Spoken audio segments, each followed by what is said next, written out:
Ya, selamat siang. Berjumpa lagi dengan saya, Pak TD.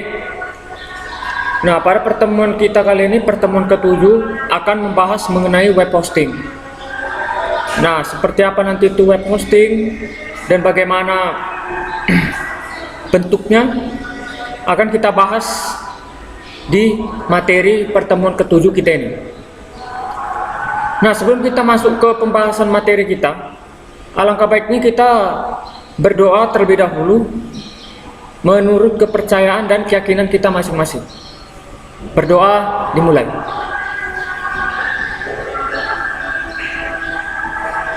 Berdoa selesai.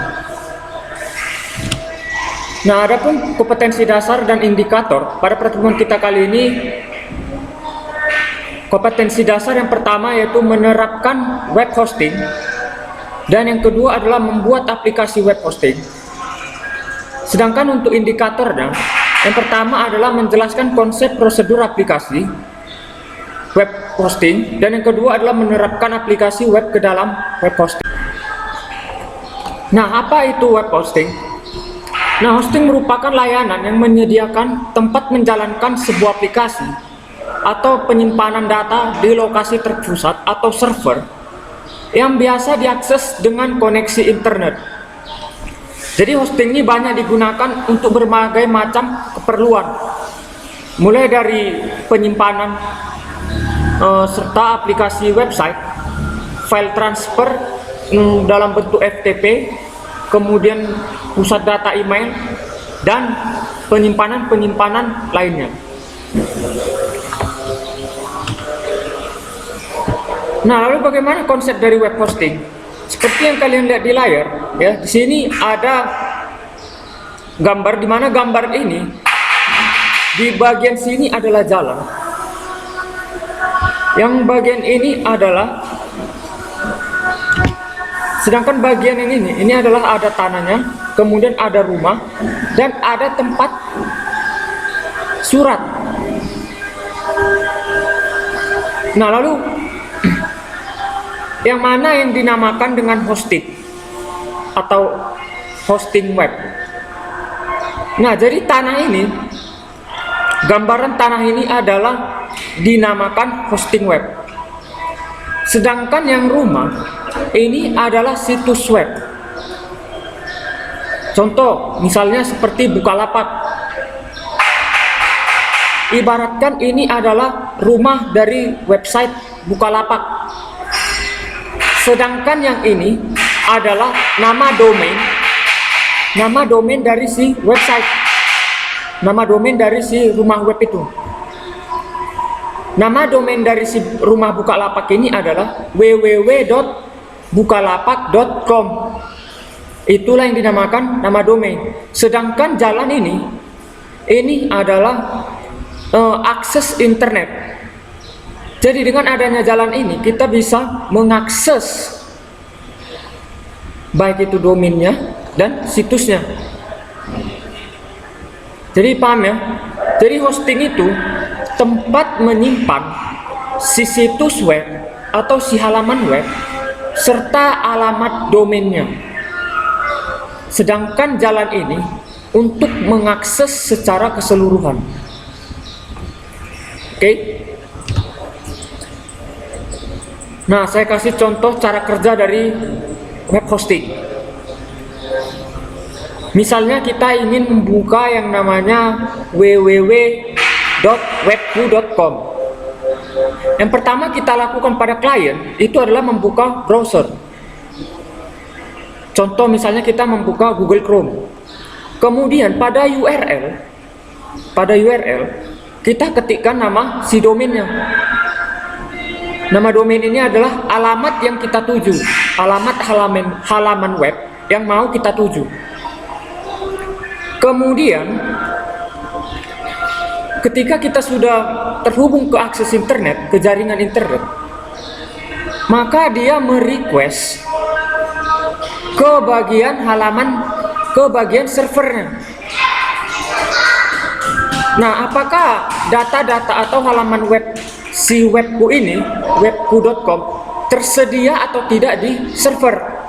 Jika tersedia, jika tersedia atau data-data yang kita inginkan dari si halaman web webku.com ini, maka si server akan meresponnya kembali dalam bentuk data atau halaman web dan mengirimnya ke klien, ke browser.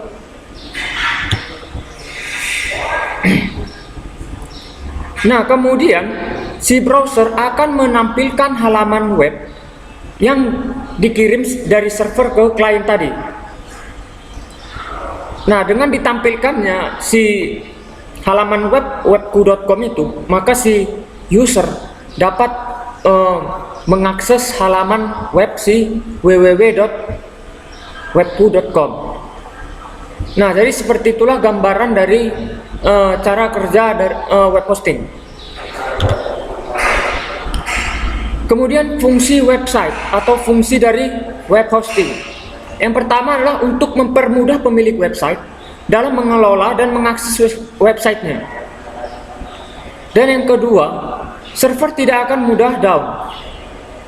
Jadi setiap ada pengguna internet yang ingin mengakses situs Anda, maka orang tersebut dapat mengaksesnya dengan mudah dan lancar. Dan yang ketiga adalah hosting dapat memudahkan konsumen atau calon pembeli untuk mengakses online shop tanpa halangan selama 24 jam setiap harinya, sehingga menjadi keuntungan tersendiri bagi para pembisnis. Contohnya, Tokopedia. Dengan halaman website, dengan adanya web hosting ini, ya, maka si website Tokopedia itu dapat diakses dari seluruh penjuru dunia dan waktunya tidak terbatas. Mau mengaksesnya pagi, malam, sore, siang. Jadi website si Tokopedia itu bisa diakses selama 24 jam. Selama si website Tokopedia itu terhubung ke atau disimpan ke web hosting. Jadi manfaat dari web hosting ini adalah untuk yaitu tadi memudahkan konsumen atau calon pembeli untuk mengakses si websitenya. Dan yang terakhir adalah untuk menyimpan data. Jadi hosting berbayar biasanya dibedakan menjadi beberapa varian ya. Tergantung juga, ada yang shared hosting, ada VPS, ada yang collection. Nah, yang share hosting itu biasanya lebih murah, dan VPS yang agak sedikit mahal. Sedangkan yang collection ini biasanya untuk ya perusahaan-perusahaan besar yang penyimpanannya itu datanya cukup banyak. Oke. Nah, jenis-jenis hosting seperti yang saya sudah bilang tadi ya, ada shared hosting, VPS hosting, collection. Nah, apa itu share hosting? Nah, jadi share hosting ini adalah salah satu jenis hosting yang berbayar, namun harganya masih terjangkau. Mungkin ya anak-anak bisa mengecek harganya itu di niagahoster.com.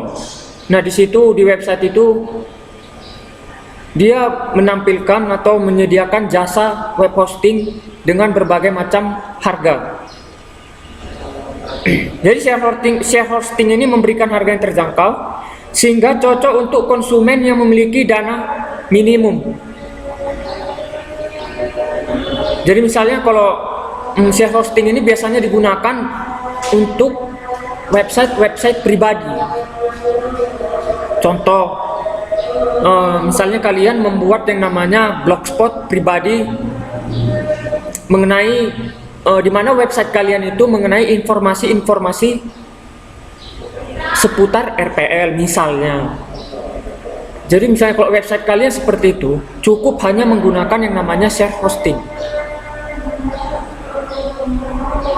Oke. Nah, jadi share hosting itu ini ibaratkan adalah si web hostingnya. Rumah ini adalah ibaratkan web hostingnya. Sedangkan fasilitas-fasilitas dalam rumah itu adalah kapasitas dari penyimpanannya. Misalnya dalam rumah ini ada yang namanya ruang masak. Kemudian ada yang namanya ruang tempat tidur. Dan ada ruang kamar mandi. Yang menempati rumah ini ada banyak orang. Contoh, dalam rumah ini ada satu keluarga, yang dimana dalam satu keluarga itu ada 7 orang. Jadi dalam rumah ini dia 7 orang. Ibaratkan orang ini adalah 7 website. Jadi dalam contohnya pada gambar ini ya, ini ada 4 ya.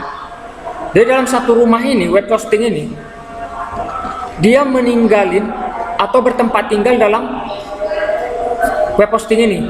Jadi orang-orang yang 4 orang ini adalah kita anggap sebuah website. Oke? Atau para penghuninya ini adalah sebuah website. Nah, dari yang keempat-tempat ini akan memaksimalkan atau menggunakan fasilitas yang sangat terbatas di dalam rumah tersebut, seperti kamar mandi, kamar tidur, dan ruang masaknya.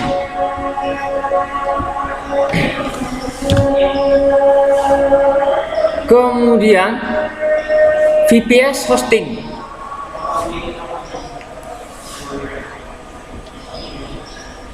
Nah, VPS hosting dan share hosting ini sebenarnya konsepnya sama, namun yang membedakan itu dari segi kapasitasnya. Contoh, kapasitas web hosting yang share hosting, dia rumah kecil. Sedangkan kapasitas yang untuk yang VPS, dia apartemen. Paham ya? Nah, jadi apartemen ini adalah si web hostingnya. Jadi kita tahu ya, apartemen itu sangat besar dan luas, sehingga mampu banyak menampung website atau data-data yang lainnya. Jadi VPS hosting ini diibaratkan sebuah gedung apartemen yang setiap kamarnya memiliki fasilitas sendiri. Nah, contohnya tadi share hosting, itu fasilitasnya satu untuk semua ya, satu untuk semua gitu, satu untuk 4 orang ini gitu, 4 penghuni. Sedangkan yang di apartemen, dia satu ruangan, itu ada fasilitas tersendiri gitu. Jadi yang membedakan VPS dan share hosting ini dari segi kapasitas dalam si web hosting tersebut. Nah, sehingga semua penghuni memiliki kebebasan akses dalam mengatur atau menggunakan isi kamar apartemennya. Nah, karena masing-masing kamar berada pada gedung yang sama, maka listrik dan sumber airnya masih berbagi dan dipergunakan bersama-sama. Contoh, ketika si web hosting ini down, maka semua website yang ada yang meninggalin di sini, ya, website yang ada dalam apartemen ini, dalam web hosting ini, akan mengalami down juga. Itulah kekurangan dari si VPS hosting.